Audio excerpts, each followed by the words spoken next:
अस्सलाम वालेकुम। आप देख रहे हैं प्रोग्राम न्यूज़ व्यूज़। मैं हूं आपके साथ खतीजा राठौर। नाज़रीन, काजी फ़ाइज़ ईसा अपना टेन्योर पूरा करने के बाद आज घर चले गए, अलविदाई खिताब किया फुल कोर्ट रेफरेंस से। इस फुल कोर्ट में मोस्ट सीनियर जज मौजूद नहीं थे। अगर बात की जाए मंसूर अली शाह की, आयशा मलिक, मुनीर अख्तर जो हैं और बाकी एक दो नाम ऐसे भी हैं जिन्होंने आज फुल कोर्ट रेफरेंस में शिरकत नहीं की। काजी फ़ाइज़ ईसा साहब का कहना था कि जो लोग यहाँ पे मौजूद हैं इनका भी शुक्रिया और जो नहीं हैं उनका भी शुक्रिया। लेकिन सवाल ये है कि तारीख काजी फ़ाइज़ ईसा साहब को बतौर जज कैसे याद रखेगी, हिस्ट्री उनके बारे में क्या कहेगी, ये एक बहुत बड़ा सवाल है जिस पे आज हम बात भी करेंगे। लेकिन फिर एक दूसरी कहानी सामने आ गई। वहीं मंसूर अली शाह साहब ने एक और ख़त लिख दिया जिस पे उनका कहना था कि काजी फ़ाइज़ ईसा साहब जो है वो अदलिया का एहतराम करने में नाकाम नज़र आए। अगर दूसरी बात की जाए, सियासी बात की जाए, तो हमने देखा कि बुशरा बीबी की रिहाई के बाद बानी PTI की हमशीरों को भी रिहा कर दिया गया। इससे कबल हमने देखा था कि फैसल वाडा इस बात का इंदिया दे चुके थे कि 26 अक्टूबर से पहले बानी PTI की बेगम को भी रिहा कर दिया जाएगा और साथ ही उनकी हमशीराओं को भी रिहा कर दिया जाएगा। ये सारी खबरें फैसल वाडा साहब के पास आती कहाँ से हैं और जब इसकी तस्दीक होती है तो फिर उस पर PTI का क्या कहना होता है। जब बात की सहाफ़ियों ने अपोजिशन लीडर उमर अयूब से, तो उनका कहना था कि किसी भी किस्म की कोई डील नहीं हुई है। उन पे जो मुकदमात थे खुसूसन बुशरा बीबी पे वो बेबुनियाद थे, जिसके बाद हमने देखा कि उन्हें रिहा कर दिया गया। मजीद इस पर बात करेंगे। हमारे साथ मौजूद है तहरीक इंसाफ से नुसरत वाहिद साहिबा। सबसे पहले तो बहुत शुक्रिया नुसरत साहिबा आपके वक्त का। जी बहुत शुक्रिया आपका प्रोग्राम में लेने का। नुसरत साहिबा, सबसे पहले बात कर लेते हैं काजी फ़ाइज़ ईसा साहब की। उनका टेन्योर ख़त्म हो गया। पहले तो ये कोशिश जारी थी कि उन्हें एक्सटेंशन दी जाए और मेरा ये जो सवाल था जो मैंने इंट्रो में भी किया कि तारीख काजी फ़ाइज़ ईसा साहब को कैसे याद रखेगी, PTI इस बारे में क्या कहेगी। 13 जनवरी का जो फैसला था काजी फ़ाइज़ ईसा साहब का, वो PTI के लिए कितना भारी साबित हुआ था? बिस्मिल्लाहिर्रहमानिर्रहीम, बहुत शुक्रिया अपने प्रोग्राम में मुझे लेने का। देखें खतीजा, जो सबसे इम्पोर्टेंट चीज़ है ना वो ये कि काजी फ़ाइज़ ईसा के बारे में है कि इनसे ज़्यादा बुरा चीफ जस्टिस इससे पहले एक मौलवी मुश्ताक थे और एक मुनीर साहब थे, लेकिन इन्होंने उन सबको पीछे छोड़ दिया। अब किसी को याद नहीं रहेगा कि वो भी दो लोग मौजूद थे, क्योंकि 13 जनवरी का जो फैसला था उसमें जिस तरह पाकिस्तान की सियासत का नक्शा बदला है वो कोई सोच भी नहीं सकता था। इससे पहले उन्होंने न सिर्फ पार्टी का निशान लिया, हमारे कायद तो बेचारे गिरफ्तार थे पहले से ही, और हमें हमारी पार्टी का नाम लिया, हमारा निशान लिया, और उसके बाद जो हमारे कैंडिडेट थे उन्होंने किस कदर मुश्किलों से फॉर्म जमा करवाए हैं कि उनके प्रपोजल और सेकेंडरीज को गिरफ्तार किया जा रहा था, उनको हरासा किया जा रहा था। इवन कैंडिडेट को एक साहब कहते मैंने 9 पेपर्स हैं वो नॉमिनीज के मैंने फिल किए हुए थे कि अगर ये जाया हो गया तो फिर ये जाया हो गया तो फिर सॉरी। लेकिन आपने देखा मौका हुआ 8 फरवरी को और लोगों ने किस तरह ढूंढ ढूंढ के निशान पे स्टैंप लगाई और PTI जाहिर है 180 सीट से जीत गई। लेकिन उसके बाद फिर एक और काम होता है, जब 5 बजे के बाद उनको पता चला कि ये तो हमारी तरकीब तो नाकाम हो गई। वो तो समझ रहे थे ना कि अवाम तो अनपढ़ है, वो उसको तो पता ही नहीं चलेगा, क्योंकि जानबूझ के अनपढ़ रखा जाता है ना ऐसे मौकों के लिए। तो लेकिन अवाम ने भी ऐसा पीछे लग के हर अपने जो कैंडिडेट थे या जो भी जरा मौजूद लोग थे उनको फोन कर करके कि हमारा निशान क्या, हमारा निशान क्या है, उन्होंने निशान पे मोहर लगाई और हो गया।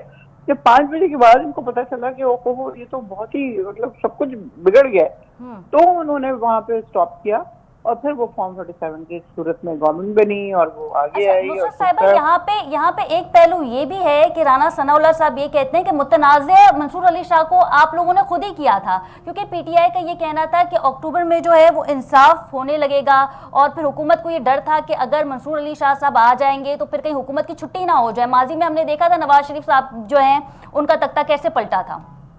नहीं देखे, हमारे लोगों ने अगर ये कहा था तो मुझे नहीं इल्म इस बात का, लेकिन अगर उन्होंने कहा था तो वो एक्चुअली डिजर्व करते थे, वो सीनियर मोस्ट थे। क्योंकि जब भी हमने देखा है, चाहे वो आर्मी हो चाहे वो जुडिशरी हो, कि अगर हम उसको तरतीब को तोड़ के नीचे से लेके आते हैं तो वो फिर उसी के लिए मुश्किल हो जाती है जो लेके आता है उसके लिए। अब आप देख लें, अभी वो साहब उन्होंने ओथ नहीं लिया, अभी फ़ाइज़ ईसा साहब गए नहीं है, उसके बावजूद आप देखें कितनी सारी चेंजेस आना शुरू हो गई। अब आपने कहा फैसल वाडा ने कहा था, तो फैसल वाडा सेनेटर हैं, लेकिन कोई बता सकता है कि वो किसके सेनेटर हैं?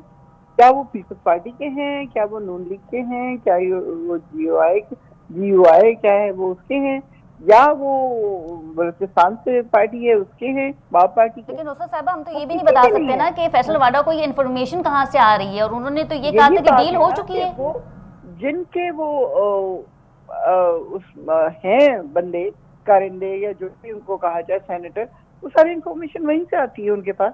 और डेफिनेटली बाज़ दफा बिल्कुल सही भी होती है, क्योंकि वो खुद तो आके कुछ नहीं कह सकते, तो उन्होंने इसी तरह के लोग पाले होते हैं जो आके आवाम को बता दें या उनको बता दें जर्नलिस्ट को, और फिर इस तरह लोगों को पता चल जाए कि हाँ ये प्लान है आजकल और इस प्लान के हिसाब से होगा। लेकिन अब ये तो हो गया, बहनें भी आ गई और बेगम साहिबा भी आ गई। जी लेकिन अब जो सबसे इम्पोर्टेंट चीज है वो ये कि न सिर्फ खान साहब बल्कि हमारे जो बहुत अरसे से जेल के अंदर हैं, जैसे डॉक्टर यास्मीन हैं, जमशेद चीमा नहीं, उमर चीमा हैं, और भी 2-3 लोग हैं, सेनेटर्स हैं, उनको भी अब रिहाई मिलनी चाहिए। बहुत हो गया, किसी के जर्फ को और किसी के स्ट्रेंथ को इतना आजमाना नहीं चाहिए, और खान साहब को तो डेफिनेटली बाहर आना चाहिए। हमने देखा किस तरह उनके ऊपर मुकदमे बने और एक एक करके सारे मुकदमे गलत साबित होते गए और उनको रिलीफ मिलता गया।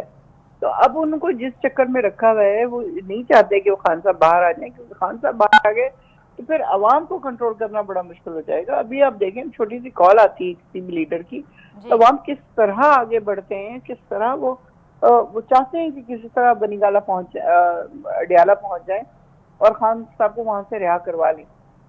लेकिन जाहिर है हम लोग कोई इलीगल काम, कोई इस तरह की चीज आउट ऑफ द वे जाके नहीं करना चाहते। जो प्रोसेस है कहती है नुसरत साहिबा कि आप लोग डी चौक पहुंचे, फिर उसके बाद हमने देखा तसादुम हुआ कारकुनों और पुलिस के दरमियान। देखिए तसादुम, अगर वहां पे आपने एक ये भी सीन देखा होगा कि फौज की पूरी प्लाटून मौजूद थी और वो बिल्कुल ऐसे दीवार की तरह खड़े हुए थे, लेकिन जब हमारे लोग गए हैं वो उन्होंने बिल्कुल आराम से इधर भी रास्ता दिया, इधर भी रास्ता दिया, लोग हाथ मिलाते हुए हंसते हुए जा रहे हैं, उधर से उधर, उधर से उधर। तो ऐसी बात नहीं थी कि वो उनके साथ कोई तकरीबकारी होनी थी या प्लान था हमारा इस तरह का। अगर पुलिस शेलिंग कर रही है, अगर पुलिस हमारे बच्चों के ऊपर फेंक रही है इस किस्म की चीजें, और वो जो बुलेट्स, रबर बुलेट्स होती हैं, वो अगर फेंक रहे हैं, तो वापसी पे वो क्या करें? वो तो खाली हाथ है, उनके पास तो ये चीजें नहीं है। वो यही करेंगे ना, सड़क से पत्थर उठा के फेंक देंगे वापस। तो इस चीज को क्लैश नहीं कहा जा सकता, ये इनकी नासमझी थी, जो गलत तरकीब थी इनकी कि इन्होंने आजमाई। वरना हमारे, आपको पता ही है, लाखों की तादाद में लोग आते हैं, बैठते हैं, उठ के चले जाते हैं। कोई इस तरह की चीज नहीं होती कि जिसमें किसी चीज को नुकसान पहुंचाने की बात हो। लेकिन नुसरत भाई साहब, जो हालिया अभी प्रोटेस्ट था उसमें वजीर दाखिला मोहसिन नकवी साहब का भी बयान मौजूद है, और हुकूमत ने की जो आला क़यादत है उसका भी बयान मौजूद है, जिसमें तो ये कहा था फर्स्ट ऑफ ऑल कि अगवान बाशिंदे जो थे वो उस प्रोटेस्ट में शरीक थे। अली अमीन गंडापुर के पास असला भी था, उनके लोगों के पास भी असला था, और पुलिस की तरफ से पहले शेलिंग नहीं हुई। जो कारकुन साथ थे, अली अमीन गंडापुर के साथ जो कारकुन थे, उनकी तरफ से सबसे पहले जो है वो शेलिंग हुई है। देखिए एक बात तो आप याद रखें, पठान जो है ना, पश्तून खास तौर पे, वो बगैर असलहे के नहीं होता, वो निकलता ही नहीं है अपने घर से। वहां पे सबके पास असला होता है, इस तरह की बात नहीं है। और जो अगवान अगर कुछ थे तो क्या वो शनाख्ती कार्ड देखते? इतने 8 मील लंबी जो उनकी रैली आ रही थी उसमें हर एक के, कि किसके पास अफगानी है और किसके पास पाकिस्तानी है। अगर कोई लोग उसमें इंडल्ज हो गए थे या इंडल्ज कर दिए गए थे, बीच में इंक्लूड कर दिए गए थे, तो उनको इसी उसमें इंक्लूड किया गया था ना कि आप वहां जाके इस किस्म की हरकत करना जिससे अमन तबाह हो। और वो उन्होंने अपनी तरफ से करने की कोशिश की। अगर वो हमारे लोग नहीं थे तो डेफिनेटली उनको इसमें इंक्लूड किया गया था कि वो जाके बाहर या जहाँ पे पहुंचेंगे डी चौक के पास, जो भी वहां जाके आप लोग इस किस्म की हरकतें करना। तो इसमें हम लोगों का कोई कसूर नहीं है, हमारे बहुत पुरामन किस्म के लोग हैं जो कभी भी कुछ नहीं करते। बिल्कुल ठीक है। पाकिस्तान पीपल्स पार्टी से हमें ज्वाइन किया है अली राशिद साहब ने। सबसे पहले तो बहुत शुक्रिया अली राशिद साहब आपके वक्त का। Thank you. अच्छा अली साहब, हम बात कर रहे थे चीफ जस्टिस के टेन्योर के हवाले से, और पहले तो ये बताया जा रहा था कि काजी फ़ाइज़ ईसा साहब की जो है वो एक्सटेंशन मुमकिन हो जाएगी, लेकिन अब क्योंकि आइन में तरमीम कर दी गई है तो फिर हालात किसी और तरफ ही जा रहे हैं। सबसे पहले तो आप ये बताइएगा कि फैसल वाडा का ये कहना है कि हुकूमत को और पीटीआई को खास करके थोड़ा रिलीफ मिला है, क्योंकि इससे कबल हमने देखा था कि बुशरा बीबी को गिरफ्तार कर लिया गया था, बानी पीटीआई की हमशीराओं को गिरफ्तार कर लिया था, लेकिन अब उन्हें रिलीफ मिल गया है। तो क्या समझते हैं आप कि हुकूमत के साथ किसी किस्म की कोई डील हुई है? अऊज़ुबिल्लाहि मिनश्शैतानिर्रजीम, बिस्मिल्लाहिर्रहमानिर्रहीम। नहीं, मेरा नहीं ख्याल कोई डील हुई है। किसी डील के तहत ये सब हुआ है। आई थिंक वो पिछले 8-9 महीने से जेल में थी और ड्यू कोर्स में अपनी हियरिंग्स और कुछ मुकदमे थे जिसमें वो बरी हो गई और एक मुकदमा था जिसपे उनको बेल मिल गई। जी। हम तो बिल्कुल हमेशा खिलाफ होते हैं कि खवातीन को गिरफ्तार किया जाए, मगर कुछ केसेस ऐसे थे जिसमें उनको किया गया। मगर यहाँ मैं आपसे ये कहना चाहूंगा कि फैज ईसा साहब को आप जो कह रही हैं कि इस कॉन्स्टिट्यूशनल अमेंडमेंट की वजह से एक्सटेंशन नहीं मिली, वो कभी थी ही नहीं एक्सटेंशन। ना वो कभी कार्ड्स पे थी, ना कभी उसकी बात थी। वो एक ऑपोजिशन की तरफ से, पीटीआई की तरफ से एक मन घड़क कहानी थी और स्पेक्यूलेशंस थी और एक माहौल खराब करने की साजिश थी और कुछ नहीं था। मगर ये साबित हुआ कि बिल्कुल ऐसा था नहीं। फाइज ईसा साहब को ना एक्सटेंशन चाहिए थी, ना हुकूमत को देनी थी। बात कुछ और थी और तो फिर अमेंडमेंट्स मंसूर अली लानी शाह थी साहब को चीफ और वो जस्टिस हमने। क्यों नहीं बनाया गया सर?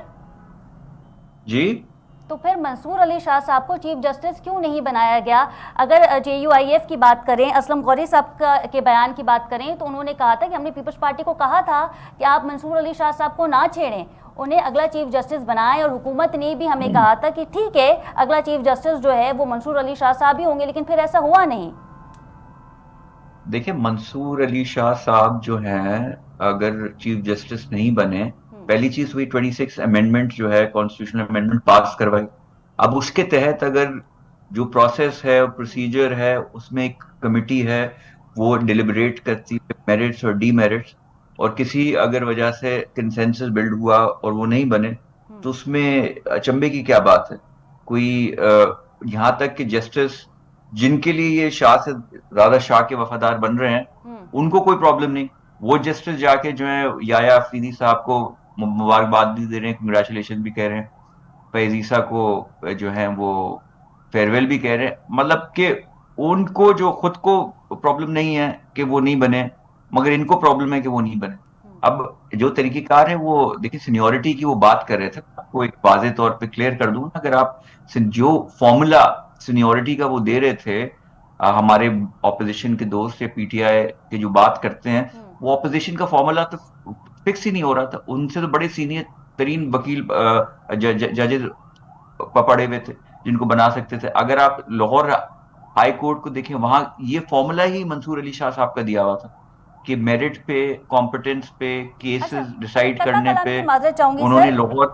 जी सर, कता कलामी की माजरत चाहूँगी। मौलाना साहब का कहना है, और खुसूसन अगर मैं बात करूँ असलम गौरी साहब की, जो कि तर्जुमान है जेयूआईएफ के, उन्होंने ये कहा कि जब हमारी मुशावरत चल रही थी, क्योंकि बिलावल भुट्टो साहब उस मुशावरत में थे और हमने देखा कि वो कई बार मौलाना साहब की रिहाइशगाह पे भी गए, तो उस पर मौलाना साहब ने डिमांड रखी थी कि आप मंसूर अली शाह साहब को ना छेड़ें, अगला चीफ जस्टिस जो है वो मंसूर अली शाह साहब को ही बनाएं, जिसपे पीपल्स पार्टी ने यकीन दहानी करवाई थी।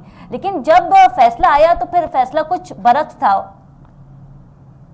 देखिए, पीपल्स पार्टी कोई अ, अकेली या खुद याफ्ता तो हर चीज नहीं की है ना उन्होंने। वो तो सबको कंसेंसस में लेके अगर वो कह रहे हैं, तो इस चीज की मैं तस्दीक, क्लैरिटी आपको दे दूं, ऐसी कोई बात नहीं थी। हमने तो floor of the house Naveed Qamar साहब ने कहा कि मंसूर अली शाह साहब से हमें कोई एतराज नहीं अगर वो बने।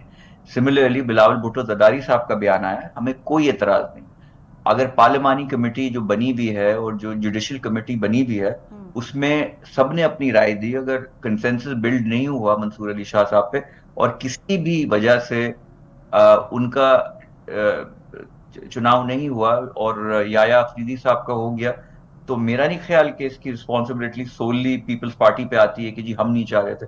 वो अगर ऐसा है तो सबने मिलकर ये राय और ये डिसाइड किया है।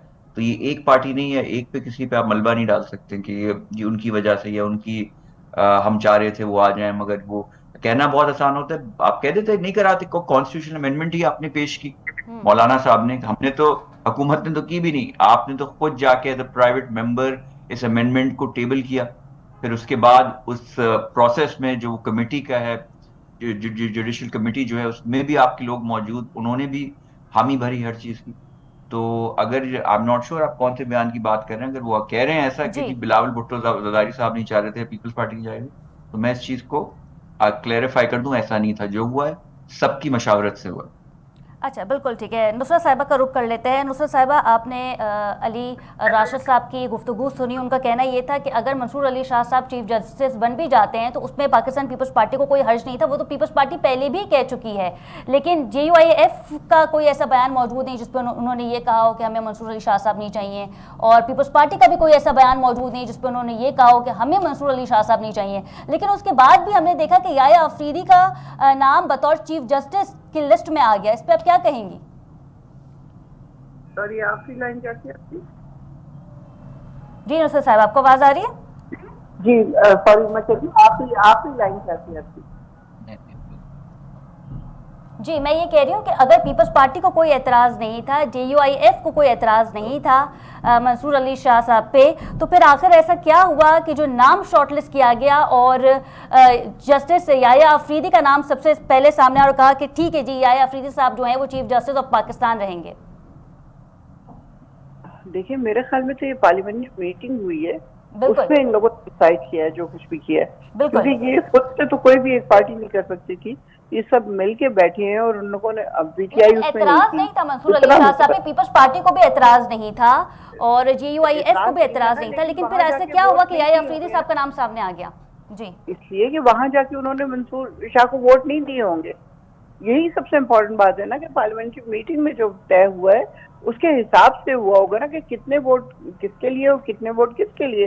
तो अगर पीपल्स पार्टी ने भी वोट इनको ही दिया था, जो अब रिसेंट जज साहब हैं, और जाहिर है नून लीग तो देगी, और JUI ने भी दिया, तो बस उसके बाद फिर क्या शिकवा करना किसी से और क्या कहना कुछ से। जाहिर है सबकी मशावरत से हुई है ना चीज, या मिली भगत से कह दें, चलावत तो कुछ नहीं कह सकते। अच्छा, अली राशिद साहब का रुख कर लेते हैं। अली राशिद साहब, JUIF का कहना यह है कि अगर हम आइन में तरमीम के लिए वोट नहीं डालते तो फिर हम एक छोटे नुकसान में तो मान सकते हैं, लेकिन बड़े नुकसान से जो है हम बच जाते हैं, क्योंकि उस ड्राफ्ट में बहुत सारी शिकें ऐसी थी जिसमें फौजी अदालतों का भी जिक्र था, और अगर हम आइन में तरमीम नहीं करते, अगर हम वोट नहीं डालते, तो ऑलरेडी हुकूमत 12 PTI के MNAs जो हैं वो लॉबी में बिठा के जा चुकी थी। इस पर क्या कहेंगे? देखें, अब उसको अब वो जिस तरह पेश करें, पॉइंट इज के 26 अमेंडमेंट, कॉन्स्टिट्यूशन अमेंडमेंट जो थी, it was the need of the hour. एक चीज थी जिसको होना था, और वो हो गई, और कंसेंसस हुई, बड़े अच्छे माहौल में हुई। और PTI के हमारे दोस्त जो हैं, उनके बैरिस्टर गौहर जो चेयरमैन हैं, और साथ साथ एक बैरिस्टर भी हैं, उन्होंने क्लियरली कैटेगोरिकली आके बोला कि देखें, ये जो अमेंडमेंट है, हमने इसको स्टडी किया है और हमें इसमें कोई एतराज नहीं है, मगर as a matter of principle हम वोट नहीं देंगे। इसलिए हमारे जो बानी हैं वो जेल में हैं, और हमारी बातें नहीं सुनी जा रही हैं, और हमारा ये वो अपनी इंटरनल वजूहात की वजह से हम इसको वोट नहीं करेंगे। मगर ये, इसलिए जब मुशावरत इनसे की हमने, तो PTI के जितने भी इश्यूज थे हमने सबको एड्रेस किया और उनको चेंज किया, इनकी मेन चीजों को। तो कोई जवाब बचा नहीं था PTI को, भले इसके कि वो सपोर्ट करे आके। तो उनमें फिर भी बैरिस्टर गौहर में इतनी इखलाकी जरूरत थी कि उन्होंने कहा ऑन रिकॉर्ड कि जी ये बिल्कुल सही है, इसमें हमें कोई एतराज नहीं है अमेंडमेंट पे, मगर इस पे हम वोट नहीं दे सकते। मगर ये चीज उन्होंने साथ साथ बिल्कुल आके वादे तौर पर कही कि हमें कोई एतराज नहीं है, मतलब उनके सारे एतराज जो थे हमने दूर कर दिए थे। तो अब वो एक बड़े अच्छे माहौल में पास हुई। हमने PTI को भी इस एक्सरसाइज का हिस्सा बनाया, मशावरत में रखा, उनका डेमोक्रेटिक राइट था कि वोट करें नहीं करें। तो मेरे ख्याल से इस चीज को एक बड़ा पॉजिटिव सेंस में लेना चाहिए, जमहूरी निज़ाम के लिए, हुकूमत के लिए। और एक अच्छा दिन था कि अब चीजें थोड़ी बेहतरी की तरफ जा रही हैं, लोग बैठने को तैयार हैं, बात करने को तैयार हैं, और ये जो बिल्कुल ये कन्फ्रंटेशन अच्छा की सर, सियासत लेकिन ये जो भी बार बात हो बार रही है कि इस तरमीम के बाद जो है वो एक और तरमीम लाई जा सकती है। बहुत सारे शिकों में जो है वो इस वक्त अभाम है, और मौलाना साहब ने भी इस चीज़ को वाजे कर दिया है कि अब हम किसी और अमेंडमेंट की तरफ नहीं जाएंगे। अगर आइन में तरमीम होती है, मजीद अमेंडमेंट की बात की जाती है, तो फिर मुल्क में साफ और शफाफ आम इंतखाबात होने चाहिए। जी क्या आप कह रही हैं बिल्कुल होने चाहिए। नहीं, वो फ्री मौलाना एंड साहब फेयर ये कह रहे हैं सर, मौलाना साहब ये कह रहे हैं कि अगर आइन में तरमीम दोबारा की जाती है तो वो फिर पॉसिबिलिटीज उसकी नहीं है। अगर हुकूमत दोबारा कहेगी कि आइन में तरमीम होनी है या हो सकती है, तो फिर उसके बाद यूआईएफ का मौका है कि हम जो है वो आम इंतखाबात का ऐलान कर दें। देखिए मैं as a student of law आपको एक बात बताता हूँ। I am not a specialist, मगर थोड़ा कानून मैंने भी पढ़ा हुआ है। उसमें कानून कुछ चीजें हैं ऐसी अमेंडमेंट में जिसमें अभाम है, अनसर्टेन, वो क्लैरिटी उतनी नहीं है, मगर that is part and parcel, law में होता है। कुछ चीजें क्लियर नहीं होती हैं तो उसको आप उसको जिस तरह इंटरप्रेट करना चाहें आप करते हैं। उसका मतलब ये नहीं है कि फौरी तौर पे एक नई अमेंडमेंट की जरूरत पड़ जाएगी। एक देखें, आप मुझसे जेन्युइनली पूछें, 26 18 अमेंडमेंट, 18 कॉन्स्टिट्यूशन अमेंडमेंट हमने पेश की थी, जिसमें सारे पावर्स जो प्रेसिडेंट के पास होते थे जरदारी साहब ने डिवॉल्व करके पार्लियामेंट को दे दिए अपने, ठीक है ना। 58(2)B जो होता था, वो असेंबलीज जो है प्रेसिडेंट डिसॉल्व नहीं कर सकता पार्लियामेंट की मशावरत के बगैर। पहले प्रेसिडेंट आपका हुकूमत को सैक करके घर भेज देता था। वो सब चीजें हम लेके आए, 18 अमेंडमेंट हम लेके आए। अब 18 के बाद 19 हुई, 20th हुई, अब 26 हो गई। देखिए इट्स ऑन गोइंग प्रोसेस। वक्त के साथ चीजों को, निजाम को बेहतर करना पड़ता है, वक्त के साथ चलना पड़ता है। नेक्स्ट कॉन्स्टिट्यूशनल अमेंडमेंट भी आएगी, मैं नहीं कह रहा कि आएगी, आ जाएगी, परसों आएगी या 2 साल बाद आएगी। It will come, it's part and parcel of the entire constitutional system. वो उसमें होता है, चीजें होती रहती हैं, चीजें बेहतरी की तरफ लेके जाने के लिए। अब अगर आप कह रही हैं, मौलाना साहब कह रहे हैं कि अब हम नहीं करेंगे, तो अब आई डोंट नो क्यों नहीं करेंगे। अगर कोई चीज करने काबिल होगी, अगर ऐसी कोई चीज कोई पेश करे कि जिसमें यहाँ सर बेहतरी वो की तो ये कह गुंजाइश है, रहे थे कि हम सो इस व्हाई तरमीम में शामिल नॉट। इसलिए हुए ताकि हम किसी बड़े नुकसान से बच जाएं, क्योंकि हुकूमत ने ये कहा था कि अगर आप हमारे साथ इस तरमीम में शामिल नहीं होते तो फिर हुकूमत अपना ड्राफ्ट पेश कर देगी असेंबली में। और आपको पता है कि नंबर्स इनके पास पूरे थे। पीटीआई के आज़ाद अरकान जो है वो हुकूमत में शमूलियत इख्तियार कर चुके थे, लाइक वोट के लिए वो हाँ कर चुके थे। तो फिर आप देखिए, मैं तो कहता हूं अगर उनकी बात मान भी ली जाए तो आप तो ये हुकूमत को शाबाशी दें। आप हुकूमत को दाद दें, बिलावल भुट्टो जरदारी साहब हो गए, बाकी दीगर जमातें जो साथ थी उनको शाबाशी दें कि यार आपके पास नंबर भी पूरे थे, आप चाहते तो अपनी मर्जी का। देखिए ना, अभी तो हम कंसेंसस पे सबको राजी करके लेके आए ना। हमें अगर नंबर्स हमारे पास पूरे थे तो हमको आप हमें तनकीद का निशाना बनाने के बजाय हमारी तारीफ करें, कहें कि आप इतने आपने बड़ेपन का मुजाहरा किया, नंबर्स पूरे होने के बावजूद आपने बुलडोज नहीं किया बाकी लोगों को, और आपने सर फिर बाकी सवाल लोगों सवाल के ये होता सेंटिमेंट। है कि वो आखिर एमएनए आपके पास आए कैसे, कैसे अप्रोच किया, क्या मामलात बैठे। देखिए अगर कानून 7 करोड़ गुंजाइश से देता है, एक अगर कानून गुंजाइश देता है किसी एमएनए को अपने अपने अपने तौर पे पार्टी लाइन से हट के, अगर उसको कोई कोई चीज बेहतर लगे, कोई लेजिस्लेशन उस पर वोट देने का, तो उसका हक है। अगर ऐसे कुछ लोग हमारे राब्ते में थे जो वो थॉट के इट्स पॉसिबल, वो तो एक और इस तरमीम से पहले 60A का मफरूजों पे बात हो रही है 63A ना का कि फैसला आ नंबर जाना सर। पूरे थे नहीं। हाँ, इस तरमीम से पहले 63A का फैसला आ जाना, तो फिर ये तो रास्ते खुल गए थे हुकूमत के लिए। खुल गए थे ना, मैं आपसे यही अर्ज कर रहा हूँ, रास्ते खुले हुए। रास्ते तरमीम आप लोगों जो को है, खुले हुए अगर मिले मैं सर। कह रहा हूँ इस पूरे सूरत हाल में आप अब उसकी बारीकी में नहीं जाएं कि वो कैसे आ गए, क्यों आ गए। मैं सिर्फ आपसे एक सवाल हाँ, आपसे पूछता हूँ, बारीकी भी नहीं अगर ये जाएंगे बात तो सच है और बाकी लोग जो कितना कह रहे हैं, पकड़ा, अगर कितना इसमें मारा, कोई कितने प्लाजे सदाकत। गिराए, कितने कारखाने गिराए, कितने पैसे दिए, बिल्कुल लिस्ट में नहीं अच्छा चाहिए, बिल्कुल मुझसे नहीं सर, चाहिए। मैं आपकी सब तरफ आती हूँ, इतना स्मूथ मैं हो आपकी गया कि तरफ बस आती हूँ। हो माशाल्लाह माशाल्लाह। ये लोग ना सिर्फ झूठ बोलते हैं बल्कि पैसे अगर हमने दिए हैं तो फिर हमें आपकी जरूरत, मौलाना साहब के पास हमें जाने की जरूरत ही क्यों पड़ती। हम तो फिर करवा लेते ना पास।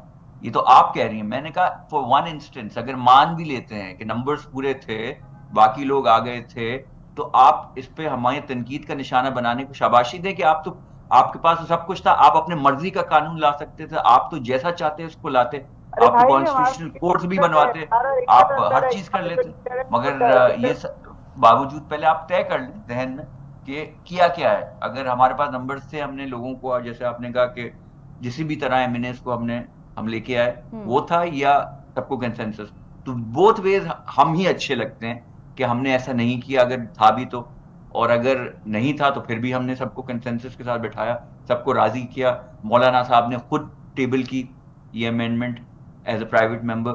तो ये चीज जहाँ है, credit should be given where it's due. I think एक अच्छा चीज हुई है, it's a good exercise, democratic exercise, सबको ऑन बोर्ड लेके।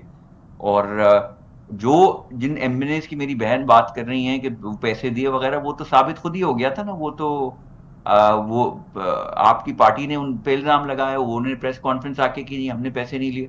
वो तो आपका इंटरनल एक मामला है, पहले उसको आप इंटरनली इन्वेस्टिगेट करें, लेकिन लेकिन फिर लेकिन अली साहब, उसको मैं नुसरत बाकी साहिबा जज की तरफ भी जाऊंगी, लेकिन आपसे मैं ये जानना चाहूंगी कि जिस रात आइन में तरमीम की जा रही थी उस वक्त पीटीआई के 12 एमएनएस लॉबी में मौजूद थे, हुकूमत ने बिठा के रखा हुआ था, इस चीज की तो आप तस्दीक कर रहे हैं ना सर?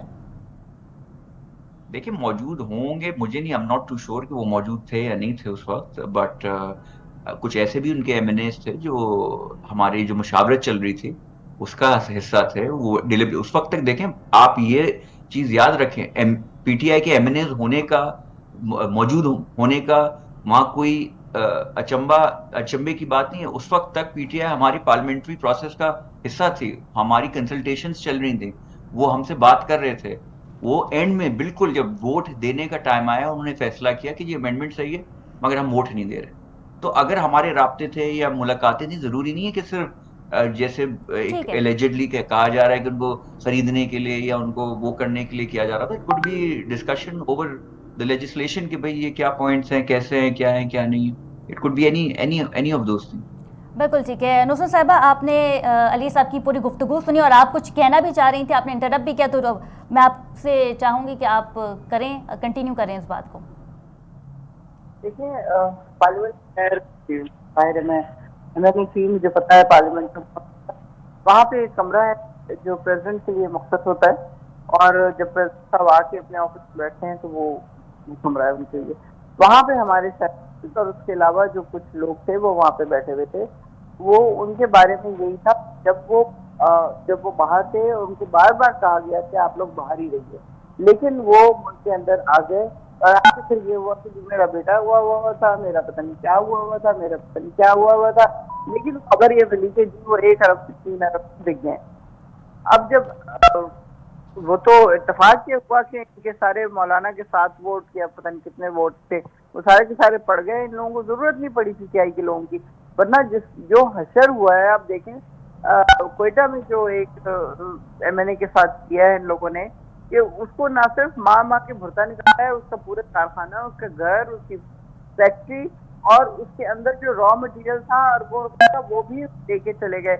इस समय प्रेशराइज किया, आपको पता ही है वो जो बापा डीके सरपरा है वो पहले इस्तीफा देके चले गए थे। उनके जो 2 एमएनएस थे, एक का डायलिसिस हो रहा था, उसको उसके बेटे समेत लोगों ने अगवा कर लिया था, और फिर कहीं पे उसका डायलिसिस करवाया। जब उसको मच्छर काटा तो मलेरिया के लिए भी उसको हॉस्पिटल लेके गए। और एक दूसरी खातून थी, वो जिस तरह आई वो रोती हुई, कि उनको सुन के जमात इस्लामी के सेंटर कह रहे थे कि मैं खुद शायद रो पड़ता। तो ये इस तरह इतनी आसानी से नहीं हो गया कि जी उसने वोट दे दिया, उसने वोट दे दिया और बात बन गई और सब कुछ हो गया, सब तो ठीक हो नुसरत गया। साहिबा, तो कुछ को प्रेशराइज किया गया और कुछ के साथ मामला तय हो गए, फिर आप ये कहना चाह रही हैं? जी बिल्कुल ऐसा ही है, और ये अभी से होता है, ये जब से इलेक्शन हुआ है तब से हो रहा है। हमारे लोगों के साथ ज्यादतियां हुई हैं कि एक तो उनको निशान नहीं दिया गया, उसके बाद जब उसको कोई ऐसी छुरी, चाकू, छतरी और बैगन और आलू और जूते और पता नहीं क्या क्या देख के जब फारिग किया गया, तो उनको फॉर्म तक जमा कराने की इजाजत नहीं होती थी, तो उनको अगवा कर लिया जाता था। उनकी जो प्रपोजल सेकेंडर से उनको तक अगवा कर लिया जाता था, और फिर जो पिटाइयां लगती थी वो खुलिए ही कुछ और होता है कि जब बंदा वहां से वापस आता है तो वो काफी अरसे तक तो अपने उसमें होता ही नहीं है। तो ये नुसरत साहिबा, ये कैसे मुमकिन है, हैं। ये कैसे मुमकिन है कि आपके कुछ एमएनएज मुल्क से बाहर थे और जब अमेंडमेंट जिस दिन होनी थी उससे कुछ दिन पहले वो पाकिस्तान आ गए, कुछ को प्रेशराइज किया गया, जो जिनका नाम मीडिया पे भी है, जिनका जिक्र आपने किया, लेकिन वो एमएनएज जिनके साथ मामलात जारी थे, डिस्कशन जारी थे और वो रात में लॉबी में मौजूद थे, उन एमएनएज के बारे में आप लोगों को पहले क्यों नहीं पता चल सका? देखिए, उनको सबको हम लोगों ने कहा था कि आप पंजाब में खास तौर पे और इस्लामाबाद ना हो, आप जो बाहर हैं वो बाहर रहें और जो यहाँ पे हैं पाकिस्तानी वो सारे केपी चले जाएं, क्योंकि वहीं पे सेफ हो सकते हैं। यहाँ तो पकड़ के उठा के ले जाएंगे और जो ऐसे करेंगे वो अल्लाह जानता है और वो बंदा जानता है। तो जब काबू करना, अब एजेंट्स को किस तरह काबू किया जाए आपसे बताएं आप, उनको कहा ही जा सकता है ना। लेकिन जो मुल्क से बाहर है वो बाहर ही रहते हैं, फिर वो यहाँ कैसे आ गए? तो यही तो बात है, यही तो हम लोग भी कह रहे हैं कि वो क्यों आए। जाहिर है वो किसी बात के ऊपर उनकी एग्रीमेंट हुई है तो वो अंदर आए ना, या उनके बच्चों के साथ जो हो रहा था कि अब जैसे सफियाना साहब का मैं नाम लूंगी, तो उनके बेटे की स्किन को प्लास से उखाड़ के माँ को वीडियो दिखाई जा रही थी, वो भी एमपी हैं, बुजुर्ग खातून है वो, और वो जब बेटे की इतनी तकलीफ दिखाई जा रही है तो वो क्या करें, वो यही कहेंगे ना अपने मियाँ को, भाई तुम आ जाओ, जो होता है आ जाओ, डाल दो वोट, बच्चा तो हमारा सलामत रहे।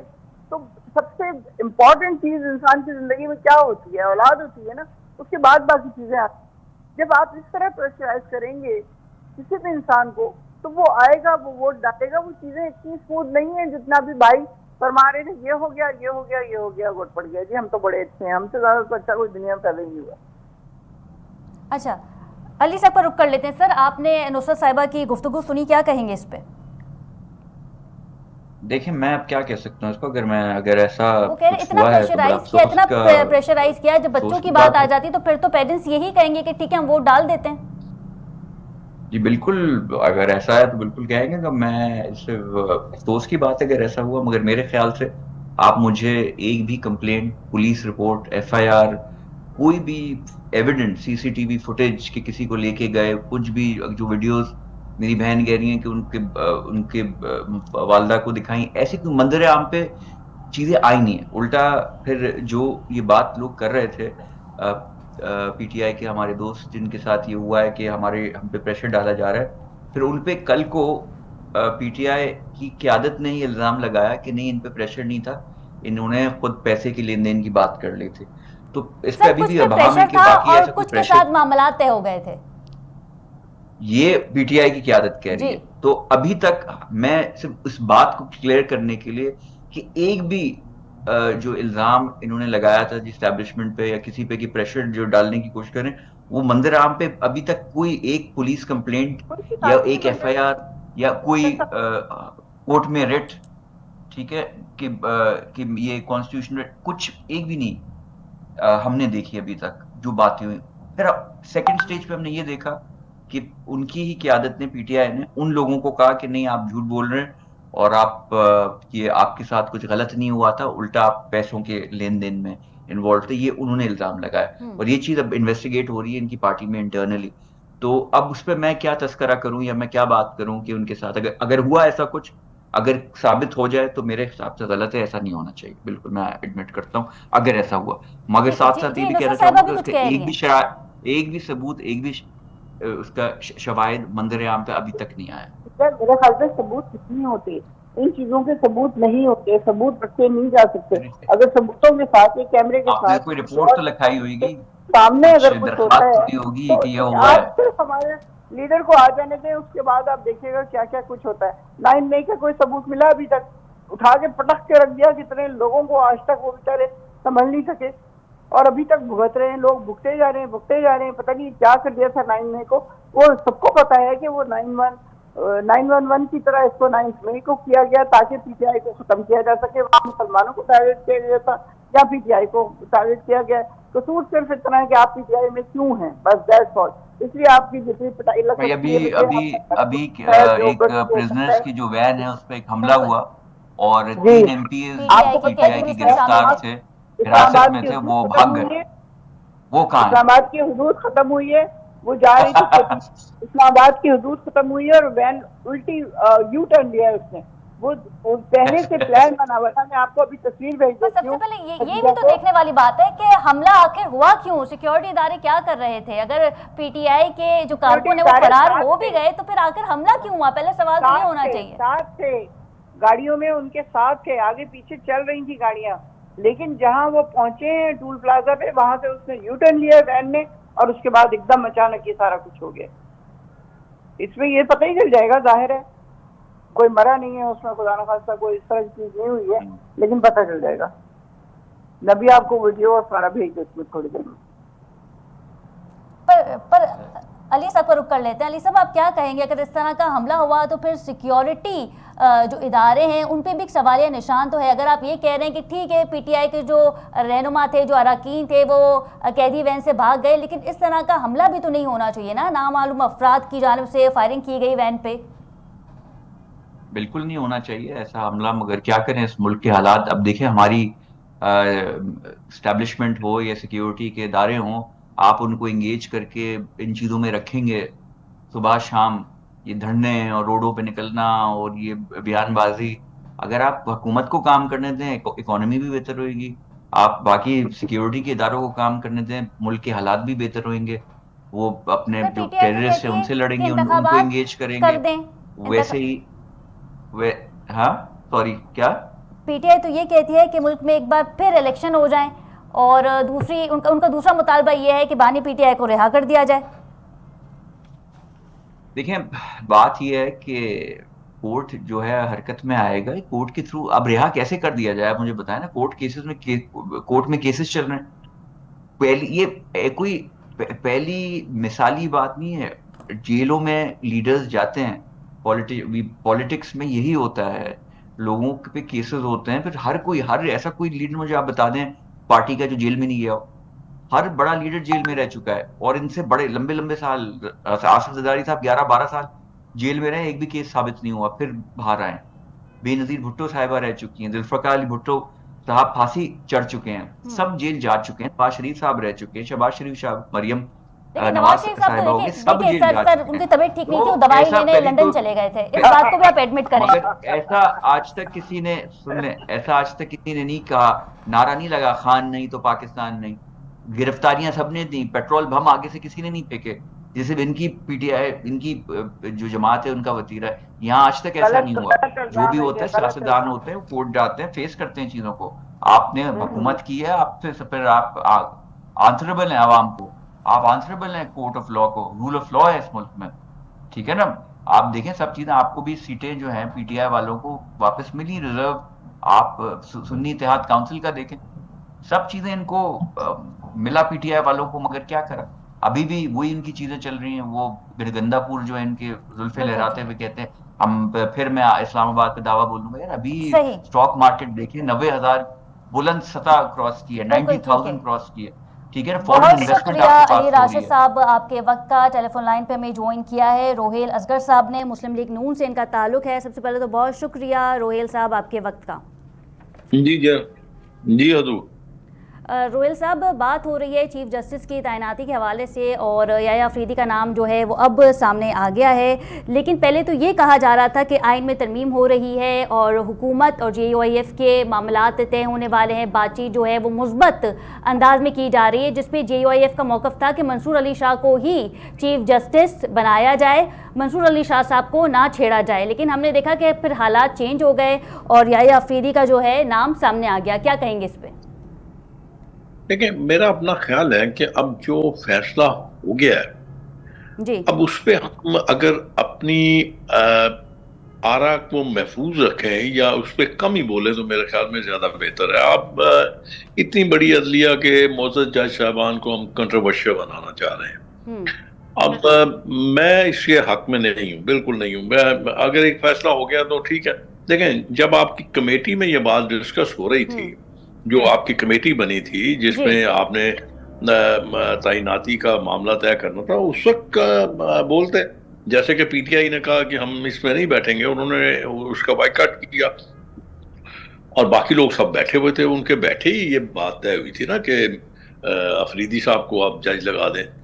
तो मेरा अपना ख्याल है कि जब एक फैसला हो गया है तो अब आपको आगे देखना चाहिए।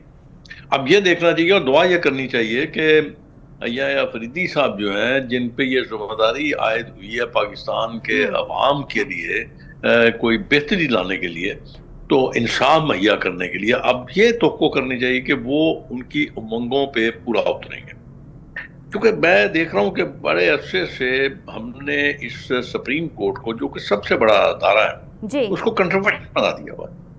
हम क्यों इस चीज के पीछे लगे हुए हैं? क्यों हम सर, इस कता बात कलामी को, की माजरत चाहूंगी इस चीज़ में, एक और आपकी जो गुफ्तगू है उसमें एक और बात भी हम ऐड करना चाहेंगे कि मंसूर अली शाह साहब का एक और ख़त सामने आ गया है जिस पर उनका कहना था कि काजी फ़ाइज़ ईसा साहब अदलिया का एहतराम करने में नाकाम रहे हैं और काफ़ी तनकीद भी की है उन्होंने इस ख़त में। तो फिर बज़ाहिर तो ऐसा लगता है कि अदलिया डिवाइड हो गई है। ये बदकिस्मती है। वैसे मुझे याद है कि एक इशू आया था जबकि इस्लामाबाद हाई कोर्ट के 6 मोअज़्ज़ज़ जज साहबान ने खत लिखा था, तो मैंने तब भी एक बात की थी कि अगर आपका कोई आपस में कोई इख्तलाफ है या आपको कोई चीज मुनासिब नहीं लग रही, तो आप जाके पर्सनली आप बात कर सकते हैं, बजाय इसके कि खतो खताबत करके आपके कद नहीं बढ़े होंगे। इससे आपकी पोजीशन खराब होगी। लोग फिर उसको देखे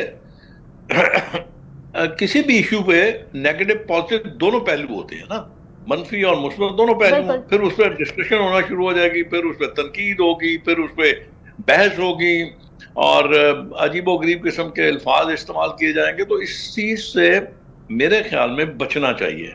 और मैं ये समझता हूँ, अगर किसी को बुरा ना महसूस हो, तो मैं ये भी कहूंगा कि सुप्रीम कोर्ट ऑफ पाकिस्तान, जिसका नाम ही सुप्रीम कोर्ट, जी तो उनको बड़ा फूंक फूंक के कदम उठाना चाहिए, बड़े एहतियात से बात करनी चाहिए, बड़े सोच समझ के अल्फाज अदा करने चाहिए। क्योंकि ये अल्फाज ऐसे होते हैं जो, अब वो जमाना नहीं रहा कि आप बोले और उसके बाद आप मुकर जाएं कि भाई मैंने तो बात ही नहीं की। अब तो ये आपका एक जो मीडिया, आपका जो सोशल मीडिया है, जो आपका इलेक्ट्रॉनिक मीडिया है, वो तो एक किस्म का एक खजाना बन जाता है आपके अल्फाज का। तो मेरे अपने ख्याल में वैसे तो सबको ये बात अपने ऊपर इतलाक करना चाहिए, चाहे वो पार्लियामेंटेरियन है, चाहे वो एस्टेब्लिशमेंट में है, चाहे ब्यूरोक्रेसी में है। इन सबको इस बात पे मुत्तफिक होना चाहिए कि वो कोई भी बात करने से पहले उसको जरूर सोचे। सर, ये मेरा आपकी आपकी एक बेसिक पॉइंट मेरे जहन में आ गया है कि अगर हम कोई भी बात करते हैं तो फिर उसका पस मंज़र सामने आता है। तो कुछ वक्त पहले हमने देखा था कि पीटीआई के जो आला क़यादत थी, जो सीनियर रहनुमा थे, उनका ये कहना था कि अक्टूबर के महीने में इंसाफ होने लगेगा या इंसाफ होते दिखाई देगा, जिसे मुस्लिम लीग नून वालों ने कुछ ज़्यादा ही सीरियस ले लिया था।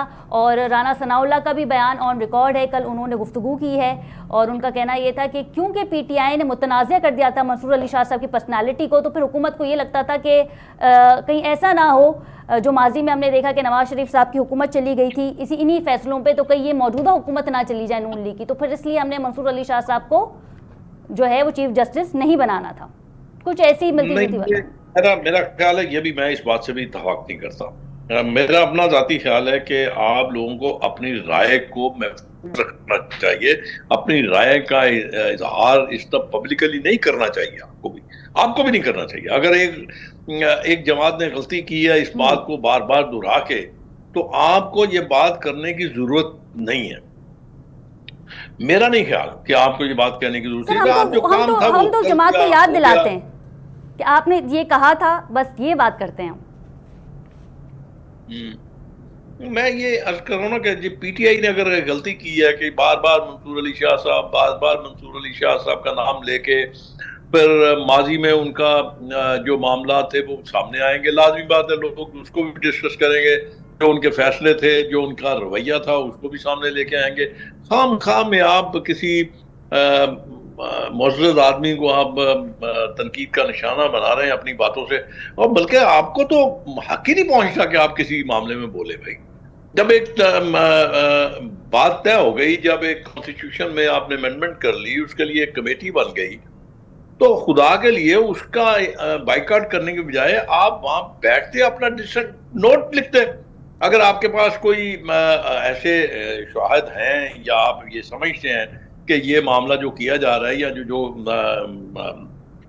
इस पे फैसला किया जा रहा है वो फैसला गलत है, तो आपको वहां बैठ के उसका सामना करना चाहिए था, बजाय इसके कि सर आपने अमेंडमेंट की बात की तो मैं जी अमेंडमेंट की सर आपने बात की, तो क्या लगता है आपको कि इस अमेंडमेंट के बाद एक और 27वीं अमेंडमेंट भी होने जा रही है? क्योंकि काफ़ी सारी शिकें ऐसी जिसमें अभाम है और JUIF भी ये कह रही है कि बहुत सारी शिकें ऐसी थी जिनमें दोबारा माइट बी पॉसिबल अमेंडमेंट की जा सकती है। ये तो जमातें बात कर सकती हैं, अगर कोई ऐसी अमेंडमेंट है जिससे मुल्क और कौम का फायदा तो कर ले, और अगर उससे कोई ऐसा फायदा नहीं पहुंचता तो मेरे ख्याल में उसे ग्रेस करना चाहिए। पहले ही आप सोच समझ के कर लेते, सारा कुछ तो आपके पास था, आपके पास सर वो यही तो कह रहे थे कि वो यही तो कह रहे थे मौलाना साहब कि इस अमेंडमेंट में वक्त की ज़रूरत है, लेकिन क्योंकि हुकूमत ने बहुत ज़्यादा प्रेशराइज किया था, हुकूमत ने ये भी कहा था कि ठीक है अगर आप हमारे ड्राफ्ट पे ओके नहीं करते तो फिर हम अपना ड्राफ्ट जो है वो पेश कर देंगे असेंबली में, सेनेट में। और आपको पता है अरकान पूरे थे, PTI के आज़ाद अरकान भी शामिल थे। जी सर सॉरी। बहुत सारे अक्लमंद ज़हीन फतीन अकल के खजाने वाले ये कह रहे थे मौलाना साहब के मुतल्लिक, तो मैं डे फर्स्ट ये बात कह रहा था कि at the end of the day मौलाना साहब उसी कतार में खड़े होंगे जिस कतार में सब खड़े हैं। अब पता नहीं, मुझे नहीं समझ आती, लोग शायद कोई तारीख से नाशना है, या वो तारीख हम मुतालिया नहीं करते, या वो शख्सियात की जो माजी की लकीरें होती हैं उनको नहीं देखते, मेरा ख्याल है। तो मैंने उस वक्त भी ये बात की थी और आज भी ये बात कर रहा हूँ कि ठीक है सियासी तौर पर ये बातें अच्छी लगती हैं, लेकिन मैं ये समझता हूँ कि आप लोग बहुत सियाने हो गए, वो समझते हैं आपकी एक एक लफ्ज को वो परखते हैं कि आप क्या कह रहे हैं, आपने माजी में क्या कहा था, आप हाल में क्या कह रहे हैं, आप आने वाले दिन में आप क्या कहेंगे। लोग सब समझते हैं, पता नहीं कितना सीधा समझते हैं हम पाकिस्तान के अवाम को, 26 करोड़ को। अब यही सबसे बड़ी मुश्किल है ना कि हम अपने आप को अक्ल और फतीन का मालिक समझते हैं और लोगों को समझते हैं कि इनको तो पता ही नहीं है, लेकिन मसला ये है उनको हमसे बहुत ज्यादा इल्म होता है और वो देखते हैं समझते हैं। बिल्कुल ठीक है, यही है मेरे ख्याल में, और इससे अलावा कुछ नजर नहीं आता। बिल्कुल ठीक है। बहुत शुक्रिया रोहेल असगर साहब आपके वक्त का, मुस्लिम लीग नून से हमारे साथ मौजूद थे। नाज़रीन आज काजी फाइज ईसा साहब का टेन्योर ख़त्म हो गया और वो घर वापस चले गए, लेकिन आज जो उनका अलविदाई खिताब था उस पर मोस्ट सीनियर जजेस जो हैं वो मौजूद नहीं थे। और कल हम देखेंगे कि आया अफरीदी साहब जो हैं वो नए चीफ जस्टिस ऑफ पाकिस्तान जो है नामजद हो जाएंगे, और उसके बाद हम देखेंगे कि हुकूमत की केसेस को किस तरह देखा जा रहा है। और सबसे बड़ा सवाल ये है कि जब आइनी बेंचेस के बारे में बात होती है तो वकला का ये कहना है कि हर दूसरा तीसरा केस जो है वो आइन से मुतालिक होता है। फिर उसके बाद हम देखेंगे कि तमाम जो केसेस हैं वो आइनी बेंच की तरफ जा रहे हैं, और उसके बाद पेंडेंसी रेट बढ़ेगा या कम होगा, ये सबसे बड़ा सवाल है। इसी के साथ प्रोग्राम का वक्त खत्म हुआ जाता है। अपनी मेज़बान खतीजा राठौर को इजाज़त दीजिए। अल्लाह निगहबान।